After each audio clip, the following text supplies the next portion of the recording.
तो छांगुर की संपत्तियों की जो पड़ताल है वो काफी तेज हो गई है और छांगुर की संपत्तियों की अब एटीएस ने भी जांच शुरू की।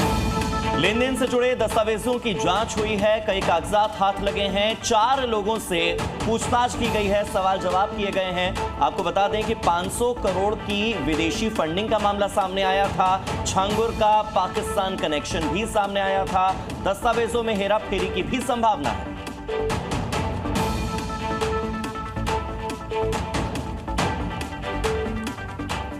अब एक तरफ तो छांगुर बाबा की तुलना योगी ने औरंगजेब से की, तो दूसरी तरफ योगी फोर्स ने छांगुर को लेकर सनसनीखेज खुलासे किए।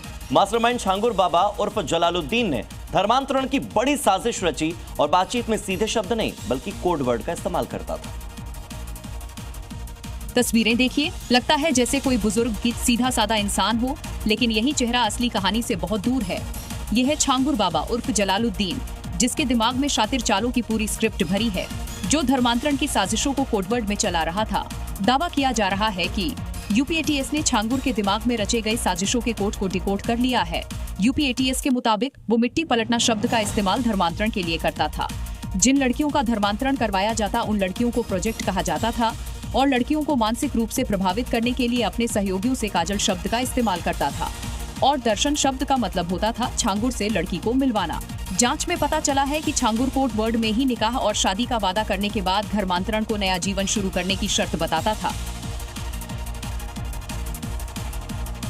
छांगुर अभी एटीएस और एसटीएफ की गिरफ्त में है और उससे लगातार पूछताछ का सिलसिला चल रहा और हर आए दिन बड़े बड़े खुलासे हो रहे हैं। और अब एक चौंकाने वाली खबर सामने आई कि उसकी हवेली में उसके 50 वफादार भी रह रहे थे, जो उसके एक इशारे पर एक्टिव हो जाया करते थे।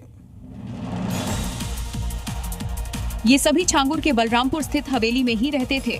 उनके लिए खाना पीना, कपड़े से लेकर हर जरूरत की चीजें छांगुर बाबा द्वारा मुहैया कराई जाती थी। उन्हें कई तरह की ट्रेनिंग भी दी जाती थी और इस दौरान उनमें भरी जाती थी छांगुर के लिए ऐसी वफादारी कि वो छांगुर के लिए मरने मारने के लिए हमेशा तैयार रहते थे। दरअसल यूपीएटीएस की ओर से दर्ज कराई गई एफआईआर में 50 युवकों का जिक्र किया गया है। ये युवक न सिर्फ धर्मांतरण की गतिविधियों में शामिल थे, बल्कि स्थानीय स्तर पर भय, दबाव और हिंसा फैलाने का काम करते थे। स्थानीय लोगों में इनका इतना खौफ था कि छांगुर की करतूतें कभी भी पुलिस तक पहुंच ही नहीं पाती थी। छांगुर के ये स्पेशल 50 वित्त न हवेली के बाहर तभी जाते जब छांगुर कोई आदेश देता या फिर जब वो उन्हें अपने साथ लेकर जाता। छांगुर की गिरफ्तारी के बाद ये अचानक गायब हो चुके हैं या शायद स्लीपर सेल के तौर पर देश भर में फैल चुके हैं। उत्तराखंड में ड्रग्स की बड़ी खेप बरामद हुई है। चंपावत में एमडीएमए ड्रग्स बरामद हुआ।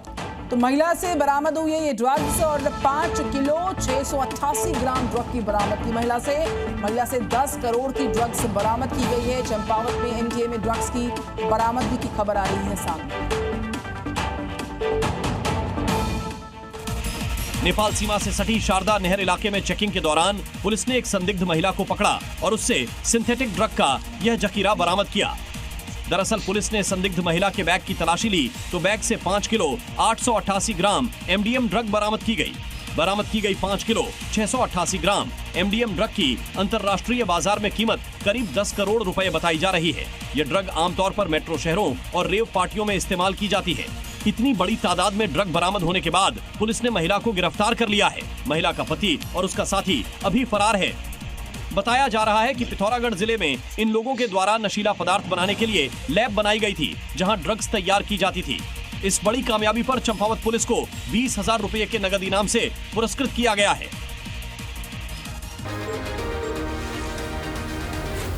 Zee News।